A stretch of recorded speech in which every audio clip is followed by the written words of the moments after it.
Now, before we truly dive into the deep end, here's a quick, slightly unnerving thought to chew on.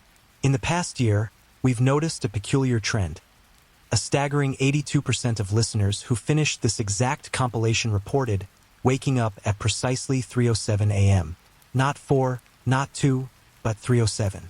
And here's the kicker with absolutely no discernible medical reason. Coincidence? Maybe. A strange collective anomaly? Perhaps. Or perhaps, just perhaps, these stories remember who heard them. Maybe they linger, just a little tapping at the edge of your consciousness, calling to you in the quietest hours. Don't worry, though. Mostly. Story 1. The smell of lavender. I grew up in a quiet ranch house, nestled deep in the suburbs outside Raleigh, North Carolina. It wasn't fancy, just a sprawling, single-story home with a big yard and a history that felt as old as the oak trees shading our driveway. My grandmother had lived there first, her life woven into the very fabric of the place, and when she passed, the house came to us. It was a comforting thought at first, inheriting her space. Mom always said the hallway, particularly the stretch leading to the linen closet, smelled perpetually of lavender. She'd explain, with a soft smile, that Grandma used to dry bunches of the fragrant purple buds on the windowsill there, letting the sun and breeze infuse the air with their gentle perfume. It was a sweet, nostalgic scent, a constant reminder of her, even after she was gone. The week after the funeral, though, something shifted. The familiar, almost tangible scent vanished, as if the house itself had exhaled its last memory of her. The hallway became just a hallway, clean and ordinary. We barely noticed its absence until much later. Then came the night I stayed home alone. I was 16, feeling brave and independent, but also a little on edge, as any teenager would be in an empty house after dark. I remember standing in the bathroom, brushing my teeth, the mundane ritual a small anchor in the quiet. That's when the air changed. It didn't just thicken. It became syrupy, heavy with an almost cloying sweetness. And then it hit me: lavender. Not subtle, not a hint, but a dense, rolling wave of it, pouring down the hallway. It was so potent, it almost tasted metallic on my tongue. My first thought was practical, mundane. Oh, Grandma's old sachets must have finally reopened, spilling their contents. So, being the logical teenager I was, I walked towards the linen closet, intending to investigate, maybe air the place out. I'd only taken a few steps, still halfway down that suddenly too long corridor, when it started. Bang. The first door, my parents' bedroom, slammed shut with a startling force. Bang. My own door, just across from it, followed suit. Bang. Then the guest room, then the bathroom door I just left, each one snapping shut in perfect, terrifying sequence. 1, 2, 3, 4. Like someone was yanking the handles from the inside, moving with an unseen, deliberate purpose. I froze. My breath caught in my throat. The lavender scent, which had been comforting moments before, now felt oppressive, hotter, sharper, like perfume left too close to a flame, turning acrid and suffocating. My phone, clutched in my trembling hand, buzzed violently. It was a text from Mom. Just left work. Be home in 20. The timing felt like a cruel joke. A lifeline offered just as I was about to drown. I tried to text her back, to tell her. What? That the house was alive?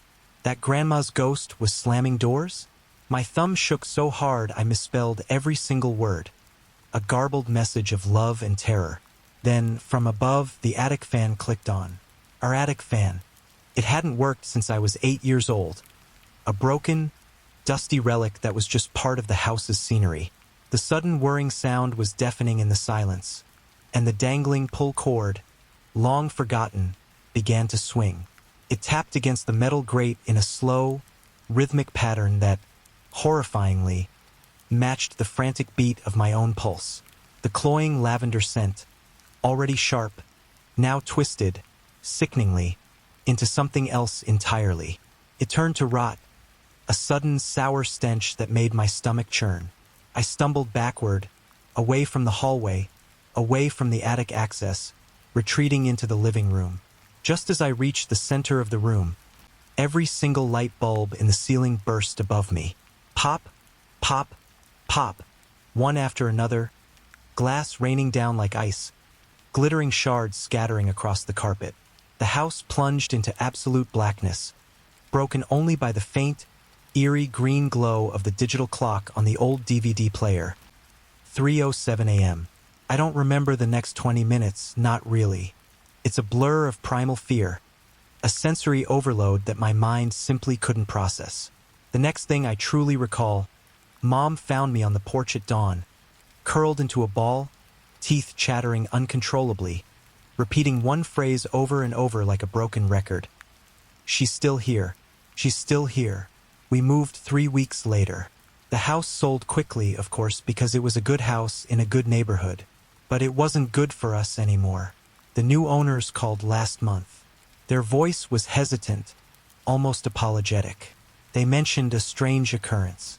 They smell lavender every night, they said, precisely at 3:07 a.m., and the attic fan cord. It just keeps swinging all on its own. They asked if we ever noticed anything similar. I told them, with a voice that was steadier than my heart felt, that Grandma hated lavender, said it reminded her of funerals, and I hung up the phone, knowing that some secrets just don't stay buried. Story 2. The third set of footprints. My buddy Kyle and we had a tradition. Every October, without fail, we'd pack our gear and hit a section of the Appalachian Trail.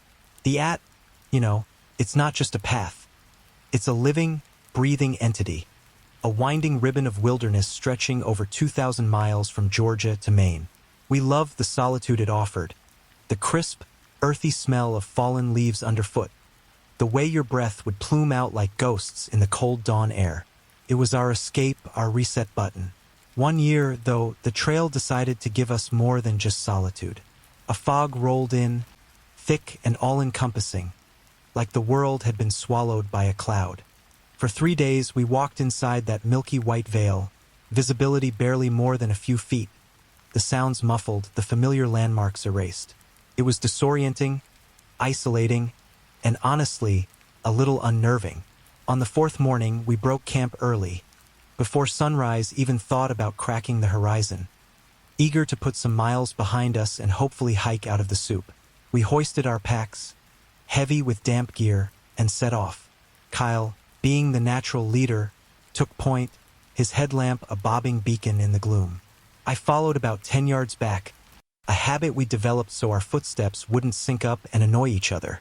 We'd only been hiking for about half a mile, the air still damp and silent, when I noticed something unsettling between our prints. Another set of tracks. They were small, too small for either of us, and barefoot. The toes were pointed north, just like ours, heading towards the next white blaze that marked the trail. My first thought was a kid, maybe from a family tent further up, slipped out early. So I called ahead to Kyle. "Hey, you see those? Think of families up ahead." Kyle stopped dead, turned, and looked back at me, then down at the ground. His headlamp beam swept over the prints. And then, his voice tight, he said, "They end here, right at my boots."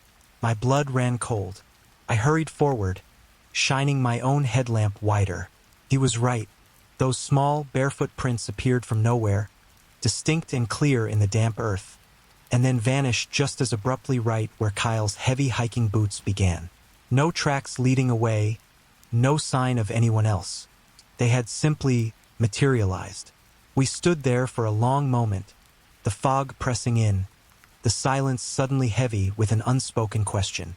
We tried to be logical, to rationalize it. Trail magic, maybe some weird prank a fellow hiker had pulled. But the unease, a cold knot in my gut, wouldn't dissipate.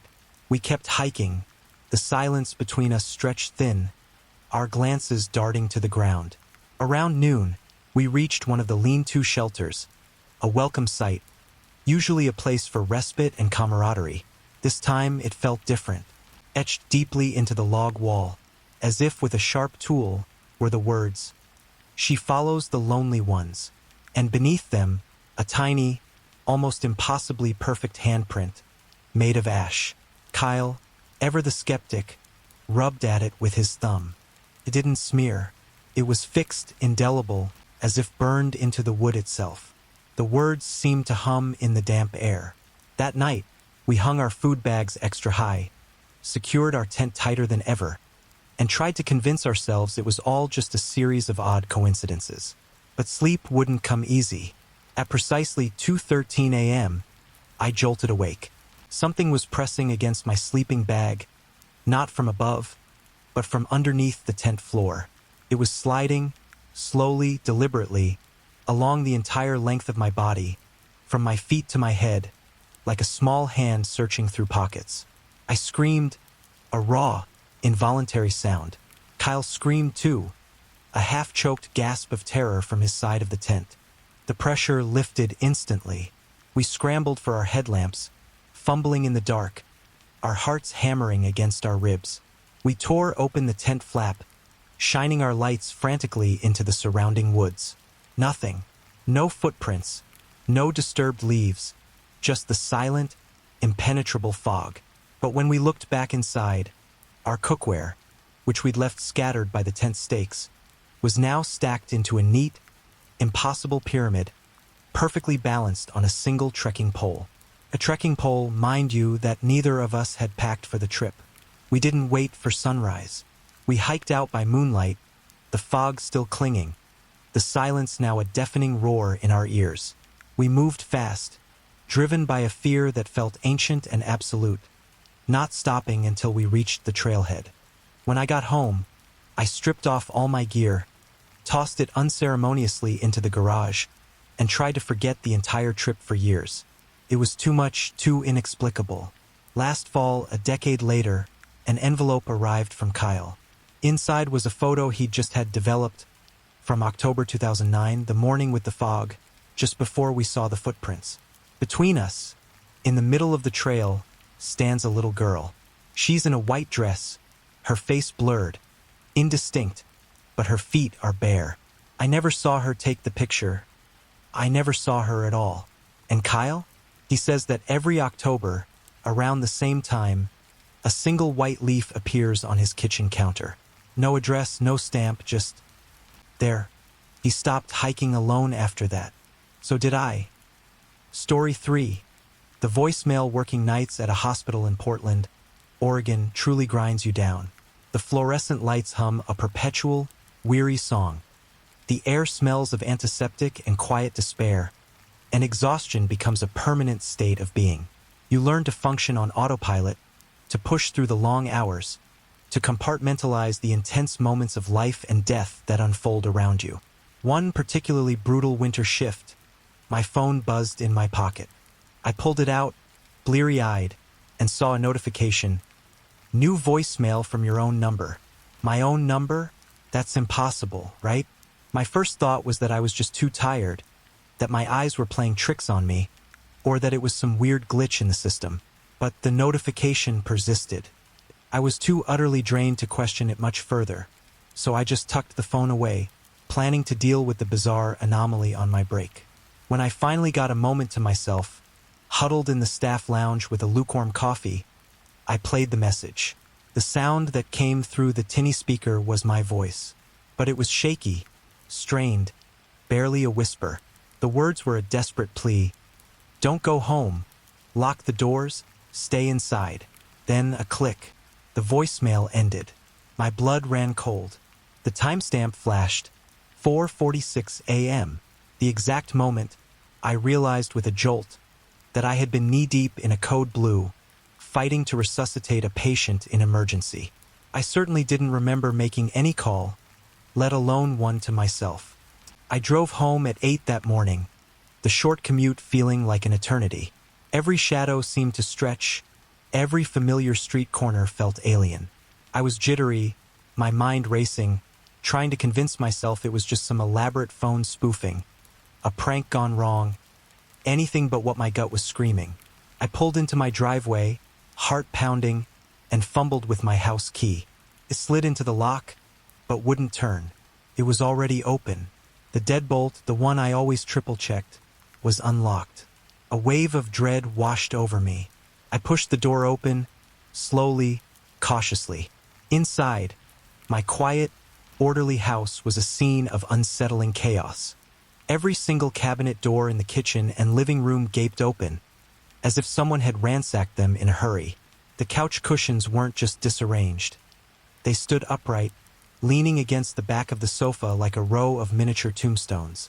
And on the kitchen counter, sitting innocently beside my coffee maker, was my old landline handset, the receiver off the hook, emitting a slow, insistent beep. I hung it up, my hand shaking, the sound echoing unnervingly in the suddenly silent house. Then I noticed it, the voicemail light on the landline, blinking an angry red. Another message. My heart hammered against my ribs, a frantic drumbeat in my ears. I pressed play. Again, it was my voice, but this time, it was laced with something colder, more menacing. I told you not to come back. The timestamp on this one read 8:12 a.m., 2 minutes in the future. I stared, horrified, at the microwave clock, watching the seconds tick by. 8:11, 8:12. The voicemail ended with a laugh, a deep, guttural laugh that wasn't mine. It was distorted, chillingly resonant, like something ancient and malevolent wearing my throat. I didn't stay. I grabbed my car keys and practically ran, driving straight to the nearest cafe, my mind screaming. I called the police from a payphone, my voice trembling as I recounted the impossible events. They arrived quickly, searched the house thoroughly. They found nothing disturbed, no signs of forced entry, no fingerprints, no evidence of an intruder. The officer, a kind but weary man, suggested I change my number, get some rest. I did both. I moved into a friend's spare room, trying to shake off the lingering sense of violation. 2 weeks later, a coworker handed me a small, cracked Nokia phone. It belonged to a patient who had passed away and gone unclaimed. There was no SIM card, no way to trace it. But in the saved voicemails folder, I found 2 files. They were labeled Incoming from Alex, my name, and they were dated the exact nights I'd heard those terrifying messages. I played them aloud in the security office, the sound echoing in the sterile room. The voice that laughed was deeper, older, filled with a malevolence that made the hairs on my arms stand on end. It was like something wearing my throat, wearing my identity, but it was absolutely not me. I still work nights. The hospital is my life even after all that. But I never, ever answer calls from unknown numbers. And sometimes, usually around 4:46 a.m., that precise, impossible time, the hospital paging system crackles to life. And my name echoes through the deserted corridors. Alex to East Stairwell. Alex to East Stairwell. No one pages me. No one is there. The security tapes show an empty staircase. Nothing but shadows and the silent, still air. But if you listen closely, if you really strain to hear past the static, the audio picks up a faint, rhythmic beeping. Like a phone, left off the hook, somewhere in the dark. Story 4. The girl in the red coat. My daily commute used to be a 20-minute train ride through the quiet, unassuming suburbs of Detroit. It was a familiar rhythm, a predictable part of my day. Every evening, without fail, precisely at 6:10, I'd see her. A little girl, perhaps 7 or 8 years old, always dressed in a bright red wool coat, waiting on the platform. Always at the same spot, always alone, never with an adult.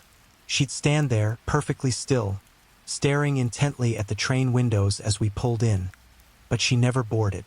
Passengers would joke amongst themselves, whispering about her being a ghost, a local legend. I, being the practical type, always figured it was a distracted parent, or a latchkey kid waiting for someone who was perpetually late. It was a strange, but ultimately harmless, part of the scenery. Then came one blustery March night. The snow was falling heavily, thick white flakes swirling like static on an old television screen, coating everything in a silent, suffocating blanket. The train, already running behind, lurched violently to an emergency stop, throwing us forward in our seats. The conductor's voice, tinny and strained over the intercom, announced a pedestrian accident further down the line. We sat there, trapped, for what felt like an eternity, but was probably 40 minutes, while the overhead lights flickered ominously, casting long, dancing shadows. When the train finally rolled forward again, slowly, painstakingly, I looked out the window, expecting to see emergency vehicles, flashing lights, a crowd. Instead, through the still falling snow, I saw her, the girl, still standing on the platform in the exact same spot. Her red coat, a startling splash of color against the stark white landscape, seemed impossibly vibrant. But the platform was utterly empty. No commuters, no police, no emergency personnel, no one. Just her.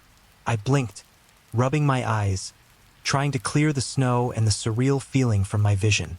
As if in response, she raised a tiny hand, palm flat against the glass of my window, even though we were moving, picking up speed.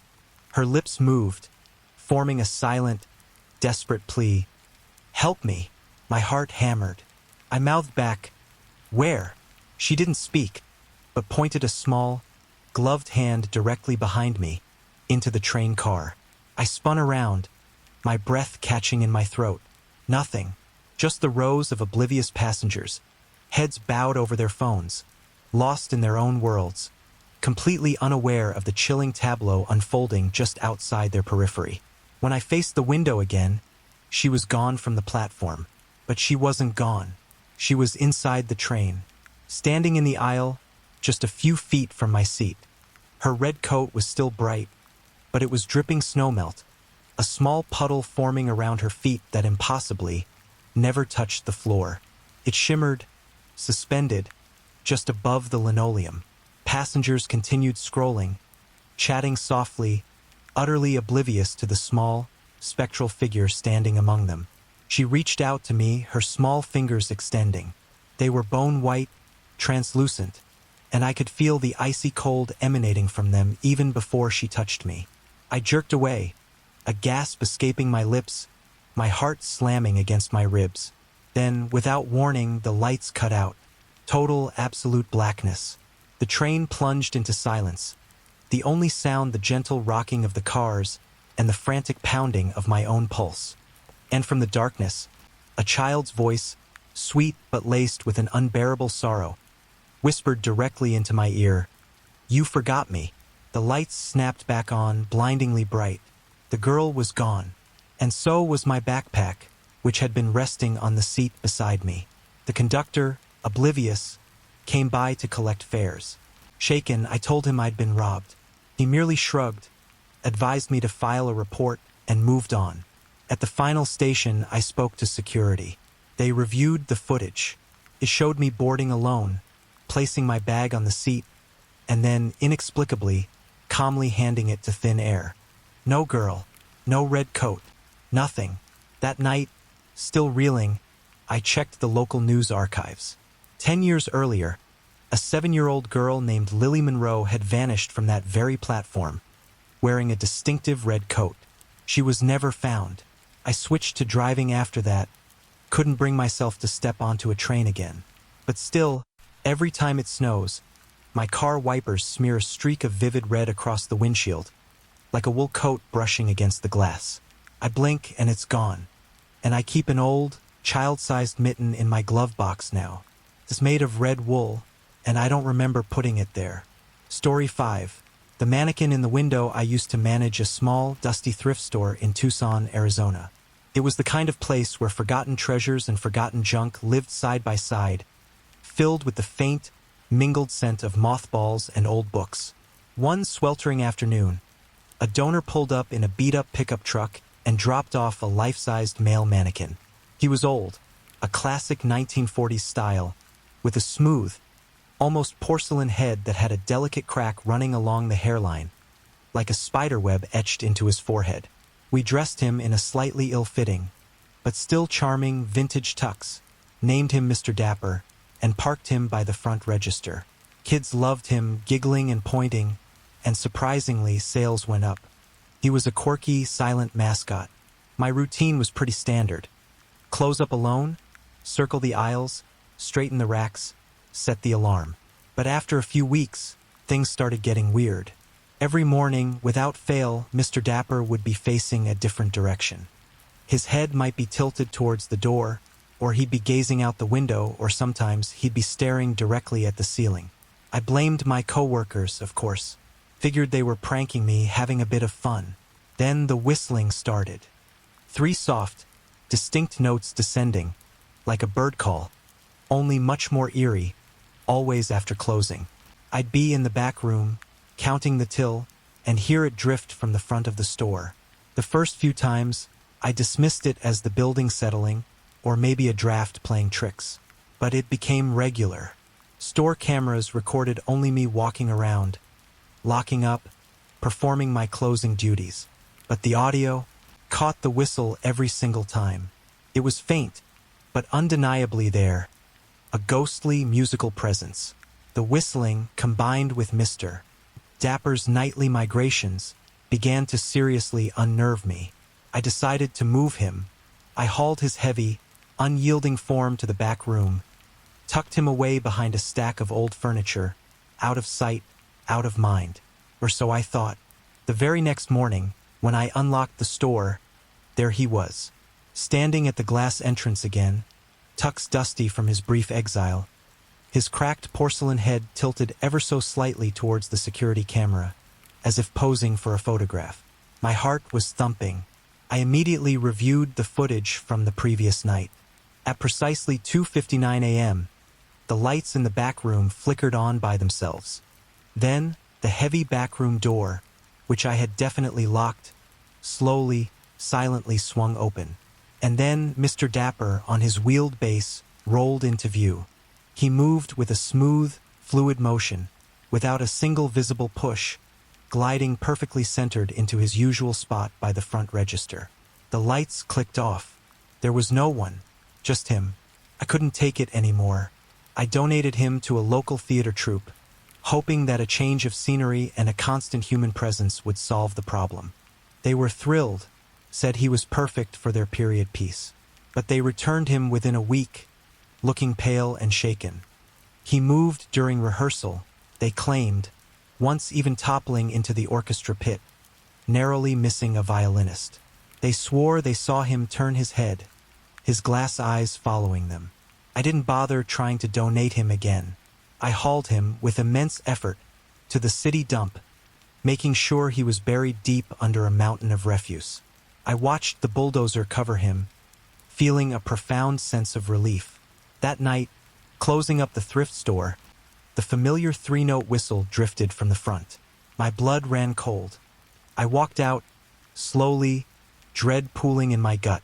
Mr. Dapper waited by the register, dump grime still clinging to his shoes, his cracked smile somehow wider, more menacing. I quit the next day. I just walked out, left the keys on the counter. It was too much. I couldn't explain it, couldn't rationalize it. I just knew I couldn't spend another moment in that store with him. A new manager texted me last week. "Hey," it read, "did you accidentally leave a mannequin in the attic?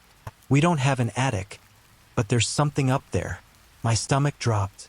I knew, with a certainty that chilled me to the bone, exactly who and what he was talking about. I could almost picture it. The security feed, showing a cracked porcelain head, looking down through the ceiling tiles, his silent, painted smile widening, frame by frame, into something truly monstrous. If you're still listening to this, if the rain hasn't lulled you completely into slumber, then it sounds like it's doing its job. This strange blend of fear and calm, the adrenaline and the soothing sounds, it gets under your skin, doesn't it? When you're ready for more, for another dose of these true, chilling whispers from the dark, just tap that subscribe button. New compilations, fresh nightmares, drop every single full moon. And hey, if something ever whispers your name at 3:07 a.m., or if you find a small, impossible handprint on your window, or if you just can't shake that feeling of being watched, send the story my way. I collect the real ones. Story 6. The library basement. I'm a university archivist in Seattle. My office is nestled in the oldest building on campus, a grand, Gothic structure steeped in history and the scent of aging paper. We have a sub-basement, a forgotten labyrinth of dusty shelves and sealed-off rooms that's been closed off since the 70s due to asbestos. It's a place of rumors and hushed whispers among the staff. Key cards don't work down there. The heavy, steel stairwell door is bolted shut with industrial-grade locks, a relic from a different era. One Friday, I stayed late, lost in the quiet hum of the library, meticulously digitizing ancient yearbooks. The power flickered, making the old servers beep a nervous staccato.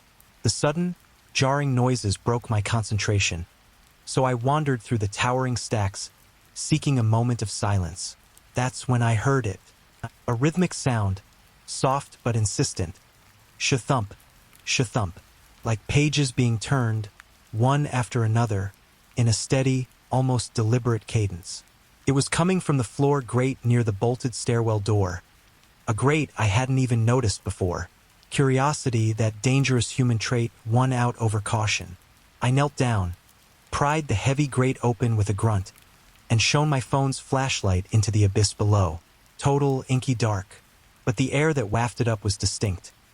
A cocktail of old card catalogs, decaying paper, and something else, something damp and earthy, like river stones after a storm. I whispered, "Hello." The flipping stopped instantly. A woman's voice, clear as a bell but echoing strangely, floated up from the darkness. "Return the atlas." I figured it was a prank, a clever student hiding down there, trying to spook the lone archivist.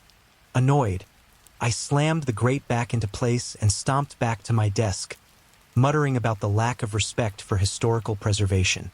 But when I reached my office, my blood ran cold. Every bound atlas we owned, the heavy, leather-bound volumes that usually resided on a high shelf, sat stacked neatly on my chair. Each one was open to the exact same page, a maritime map of Puget Sound, dated 1892, and penciled on each page, a tiny, almost imperceptible X marked the precise location of our campus library. I hadn't touched those atlases in months, years even. Campus security investigated, of course. They found nothing. No forced entry, no signs of anyone having been in the sub-basement. Over the next week, the phenomenon continued. Books relocated themselves overnight, always atlases, always open to that same haunting map. It was like a silent, persistent demand. I requested demolition permits for the stairwell, half joking, half desperate. Administration just laughed, dismissing it as stress from working too many late nights.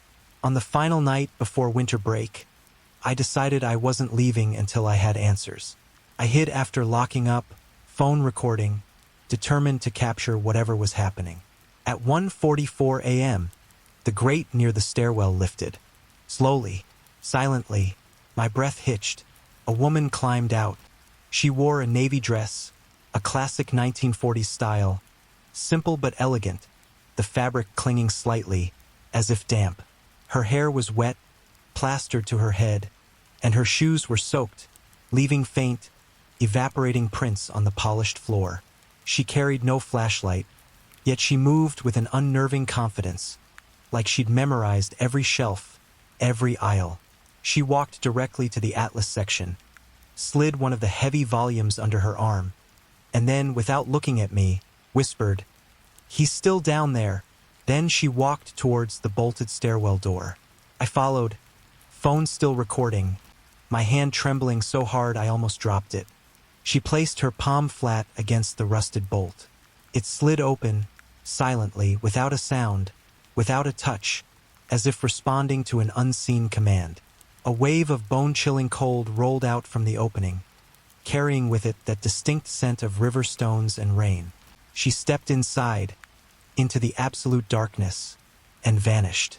The heavy steel door slammed shut behind her with a final, echoing clang. I quit over break. I just couldn't go back. The memory of her, the cold, the words, it was too much. Yesterday, a former coworker emailed me. The construction crew, finally, after all these years, opened the stairwell to begin preliminary asbestos removal. They found a rusted microfilm cabinet, tucked away in a forgotten corner. Inside, a single reel. It was labeled, in faded handwriting, "Missing, 1948." The first frame on the reel was a photograph of a woman in a navy dress. The second was that maritime map. The third frame, the final one, was me, standing at the grate, last month, my phone light shining down into the darkness. Though I know for a fact no camera was present that night. The reel, he told me, is now stored in the sub-basement.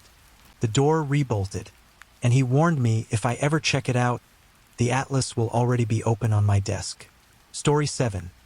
The roadside nursery. My husband and I decided on a whim to drive Route 50 across Nevada last spring. It's famously known as the loneliest road in America, a title that was meant to be a warning but ended up becoming a badge of honor for adventurers. And honestly, it lives up to its name. Miles and miles of empty highway, flanked by vast, silent desert. The only company, the distant, jagged mountains and a sky so dark the stars looked like spilled salt across black velvet. We were hours from anything, just the two of us and the hum of the engine, the world feeling impossibly huge and empty. It was near 2 a.m. when we spotted it. A wooden sign, crudely painted but the letters surprisingly fresh. Fresh flowers, open. It felt impossible, a mirage in that desolate landscape. No other lights for miles, just this one beacon. We were tired, running on fumes, and the promise of coffee, or at least a break, was too tempting to resist. We pulled off the highway, the tires crunching on loose gravel, and found ourselves in front of a small, ramshackle nursery. It sat under a single, buzzing incandescent bulb, casting a sickly yellow glow on the surrounding darkness. Inside, even stranger, rows upon rows of black-eyed Susans swayed gently, as if caught in a phantom breeze, though no wind entered the tiny, enclosed space. A teen girl emerged from the shadows, her hands caked with dirt under her nails, her smile a little too wide, a little too fixed. She seemed perfectly at home in this surreal setting. She greeted us with an unnerving cheerfulness and handed me a bloom, a vibrant black-eyed Susan. Its petals felt strangely warm, almost like skin, and I instinctively recoiled slightly. We browsed, more out of a sense of bewilderment than actual interest. There was no cash register, no price tags on anything. When we asked about payment, she simply shrugged, her too wide smile never faltering. "Pay what you owe," she said, and then let out a short, sharp laugh that echoed oddly in the silent nursery. We were too unnerved to argue. We grabbed a couple of bottles of water, left a generous pile of cash on a makeshift counter, and practically fled back to the car. As we drove away, glancing in the rearview mirror, the nursery was gone. Just sagebrush and starlight. The single buzzing bulb vanished as if it had never been there. I tried to shrug it off, chalking it up to fatigue, to the strange, disorienting effects of the desert night. Then I looked down. The black-eyed Susan she'd given me, sitting on my lap, had wilted with alarming speed. It crumbled into a pile of fine, black sand that smelled distinctly, sickeningly, of gasoline. We didn't get far. At mile marker 137, right in the middle of nowhere, our engine sputtered, coughed, and died. We coasted to a stop, the silence of the desert pressing in around us. Just as panic started to set in, we saw headlights behind us. Her pickup, rusted through, rattling but idling steadily. The girl stepped out, carrying a flat of black-eyed Susans, their yellow petals eerily bright in the darkness.